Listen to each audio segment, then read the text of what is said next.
হবে একদম তোমাদের পকেট ফ্রেন্ডলি। একটা বাটি নিয়ে আমি হাফ কাপ চাল নিয়ে নিলাম। গোবিন্দভোগের চাল নিতে হবে। এবার চালটার মধ্যে একটু জল দিয়ে বেশ ভালো করে চালটাকে ধুয়ে নিতে হবে। এটা ছাঁকনির মধ্যে জল ঝরিয়ে খুব ভালো করে শুকিয়ে নিতে হবে।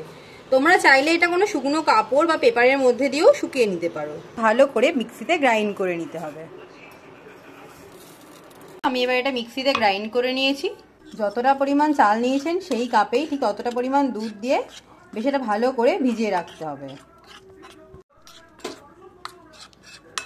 এভাবে মাখিয়ে তোমরা আধ ঘন্টা মতন একটু রেখে দেবে ঢাকা চাপা দিয়ে। এদিকে আমি একটা প্যান বসিয়ে তাতে দুধ দিয়ে দিলাম। এটাকে খুব ভালো করে জাল দিতে হবে। মোটামুটি মিনিট 20 ধরে এই দুধটাকে জাল দিতে হবে।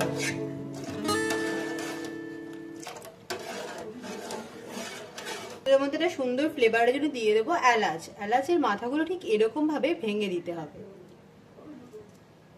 আমি এখানে মোট 4টে এলাচ ব্যবহার করছি। দুধটা এবার খুব ভালো করে নাড়তে হবে যাতে নাকি নিচে না লেগে যায়, কারণ দুধে লেগে গেলে এটা পোড়া গন্ধ তৈরি হবে। কারণ এবার আমি এতে সেই চালের মিক্সচারটা অ্যাড করে দেবো এবং অ্যাড করার পর খুব ভালো করে নাড়তে হবে। এবার এটা খুব ভালো করে মিক্স করতে হবে। খুব ভালো করে নাড়িয়ে নাড়িয়ে মিক্স করতে হবে এটা।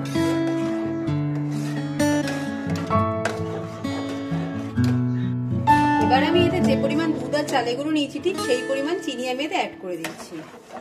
চিনি অ্যাড করার পরেও খুব ভালো করে জিনিসটাকে নাড়তে হবে।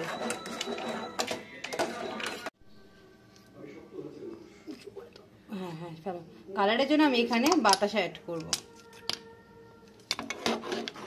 আমি এখানে কালারের জন্য কিছু বাতাসা অ্যাড করলাম,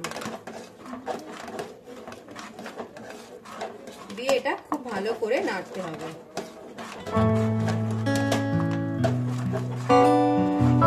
ব্যাস, এবার রেডি আমার ফিরনি।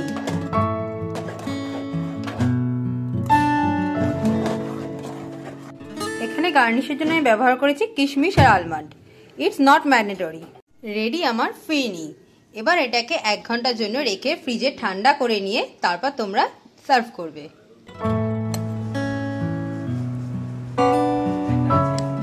তোমাদের যদি আমার ভিডিও ভালো লাগে তো অবশ্যই পাশে থাকা সাবস্ক্রাইব অপশনটা প্রেস করবে। আর যদি আমার নতুন করে রান্না দেখতে চাও তো অবশ্যই আমায় কমেন্ট করে জানাবে।